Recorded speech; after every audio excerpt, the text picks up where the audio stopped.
Golden State Warriors may malaking trade na gagawin para makuha ulit si Kevin Durant. Russell Westbrook babalik nga ba sa Houston Rockets? At Stephen Curry sinagot na kung aalis nga ba siya sa Warriors?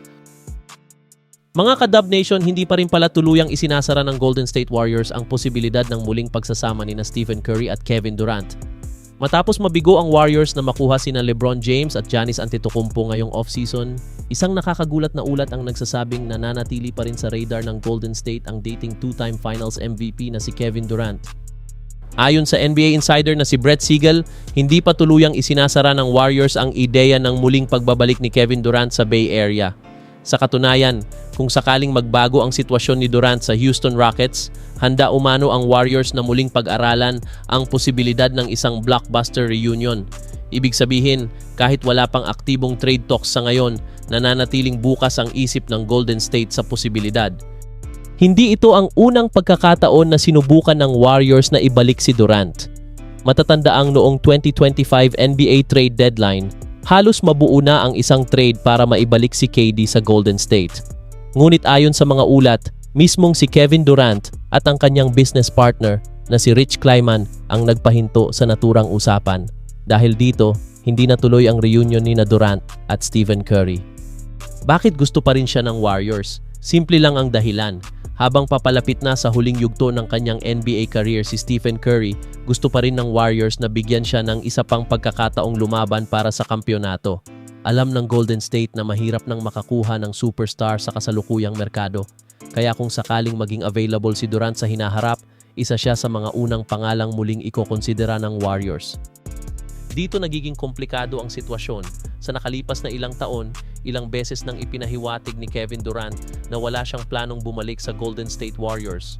Dahil dito, maraming NBA analysts ang naniniwalang napakaliit pa rin ang posibilidad ng reunion. Sa ngayon, mas maituturing itong backup plan kaysa isang aktwal na trade na malapit nang mangyari. Sa kabila ng lahat ng espekulasyon, malinaw ang layunin ng Golden State. Ayaw nilang sayangin ang mga nalalabing taon ng prime ni Stephen Curry. Kaya patuloy nilang binabantayan ang bawat pagkakataong makadagdag ng isa pang superstar na makakatulong sa kanilang habulin ang ika-5 kampyonato ni Curry. Kung sakaling magkaroon ng malaking pagbabago sa sitwasyon ni Durant sa Houston, maaaring muling mabuhay ang usapang ito. Sa ngayon, wala pang aktibong trade negotiations sa pagitan ng Golden State Warriors at Houston Rockets para kay Kevin Durant. Gayunpaman, ayon sa mga ulat, hindi pa rin tuluyang isinasara ng Warriors ang posibilidad ng muling pagsasama ni Stephen Curry at Kevin Durant kung sakaling maging available ang dating two-time Finals MVP. At ngayon, nilinaw na ang isa sa pinakamainit na usapin ngayong off-season, hihiling ba ng trade si Stephen Curry? Matapos ang sunod-sunod na espekulasyon kasunod ng tahimik na off-season ng Golden State Warriors, lumabas na ang isang bagong ulat na maaaring magbigay ng kapanatagan sa Dub Nation. At ang sagot, mukhang hindi aalis si Steph Curry. Ayon sa ulat ni Brett Siegel, nananatiling committed si Stephen Curry sa Golden State Warriors. Sa kabila ng kabiguan ng Warriors na makuha sina LeBron James at Giannis Antetokounmpo ngayong off-season, wala umanong balak ang 4-time NBA champion na humiling ng trade. Dagdag pa rito, wala rin umanong plano ang Warriors na i-trade ang mukha ng kanilang franchise. Ibig sabihin, sa ngayon ay nananatiling buo ang samahan ng Warriors at ng kanilang superstar. Ayon sa ulat, hindi lamang si Curry ang gustong ipagpatuloy ang kanilang samahan. Maging ang Warriors organization ay wala ring iniisip na i-trade ang kanilang franchise icon. Sa kabila ng mga hindi naging matagumpay na off-season moves, nananatiling layunin ng Golden State na ipagpatuloy ang kanilang pagbuo ng koponan sa paligid ni Curry. Ito ngayon ang pinakamalaking hamon. Bagamat nananatili si Curry, hindi maikakaila na mas mahirap na ang laban sa Western Conference. Kasama pa rin niya sina Draymond Green at Jimmy Butler, ngunit inaasahan pang magbabalik si Butler mula sa kanyang injury. Kailangan ding umangat ang ibang manlalaro sa roster kung nais ng Warriors na makabalik sa championship contention. Sa edad na 39, malinaw na papalapit na si Stephen Curry sa huling yugto ng kanyang makasaysayang NBA career. Ngunit ayon sa ulat, determinado pa rin siyang habulin ang isa pang kampyonato at gusto niyang gawin ito habang suot pa rin ang jersey ng Golden State Warriors. Bagamat hindi magiging madali ang kanilang daan pabalik sa tuktok, hindi pa rin nawawala ang paniniwala ni Curry sa organisasyon. Sa kabila ng lumalakas na trade rumors nitong offseason, wala umanong balak si Stephen Curry na humiling ng trade at wala rin umanong plano ang Golden State Warriors na ihiwalay ang landas nila sa kanilang franchise superstar. Sa ngayon, nananatiling committed ang magkabilang panig na ipagpatuloy ang kanilang pagsasama habang sinusubukan ng Warriors na bumuo ng isang kopo ng muling lalaban para sa kampyonato.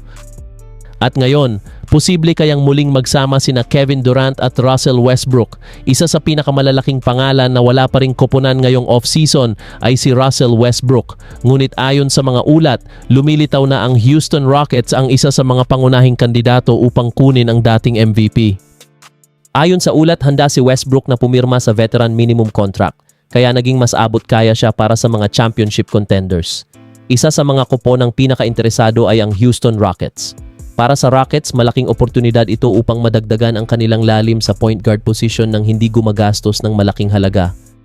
Kung matutuloy ang pirmahan, ito ang magiging unang pagkakataon mula noong 2016 na muling magsasama sina Kevin Durant at Russell Westbrook. Matatanda ang naging isa sila sa pinakadelikadong duo noong panahon nila sa Oklahoma City Thunder.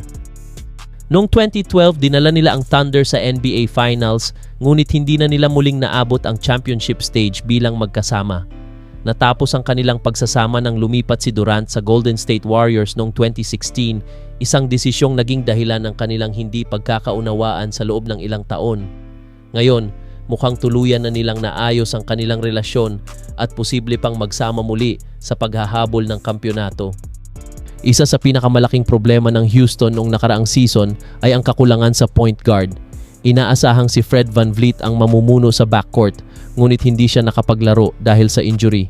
Dahil dito, napilitang gamitin si Amen Thompson bilang pangunahing ball handler. Bagamat mahusay ang ipinakita niya, naniniwala ang maraming analysts na kailangan pa rin ng Rockets ng isang veteranong playmaker.